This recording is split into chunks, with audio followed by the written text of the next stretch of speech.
దాడులతో ప్రజా ప్రభుత్వాన్ని ఆపలేరన్నారు సీఎం జగన్. గుడివాడలో జరిగిన సిద్ధం సభలో ప్రసంగించిన ఆయన ప్రతిపక్షాల తీరుపై మండిపడ్డారు. తాటాకు చప్పులకు తాను భయపడే రకం కాదన్నారు. ప్రస్తుతం అమలవుతున్న పథకాలు కొనసాగాలంటే మరోసారి వైసీపీ అధికారంలోకి రావాలని వ్యాఖ్యానించారు. 130 సార్లు తాను బటన్ నొక్కానని, తన కోసం 2 బటన్లు నొక్కాలని జగన్ కోరారు.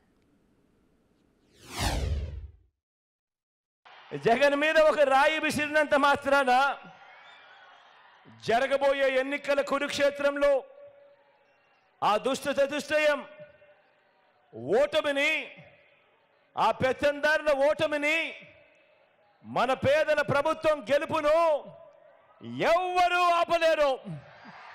ఇలాంటి దాడుల వల్ల సంకల్పం చెక్కు చెదరదు.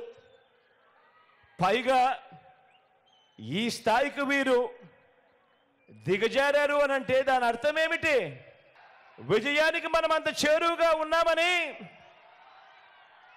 విజయానికి వాళ్ళంత దూరంగా ఉన్నారనే కదా దాని అర్థము. ఈ తాటాకి చెప్పులకు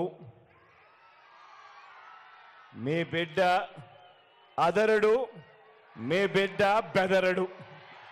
నా నుదుటి మీద వారు చేసిన గాయం దేవుడి దయతో అది ఇక్కడ తగల్లేదు, అది ఇక్కడ తగల్లేదు.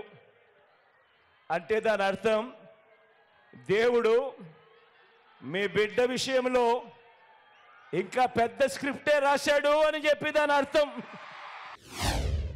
మే 13వ తారీఖున జరగబోతా ఉన్న ఎన్నికల మహాసంగ్రామంలో మంచి వైపు నిలబడిన ప్రజల సముద్రం ఇది. సమర శంఖం పూరిద్దామా? పేదల భవిష్యత్ కొరకు, పథకాలన్నీ కాపాడుకునేందుకు, పథకాలన్నీ కొనసాగింపు కోసం, ఇంటింటి అభివృద్ధిని, ఆ పేదల ఆత్మ గౌరవాన్ని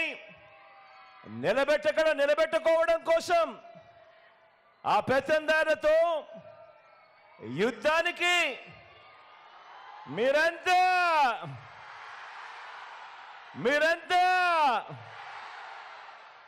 సిద్ధమేనా?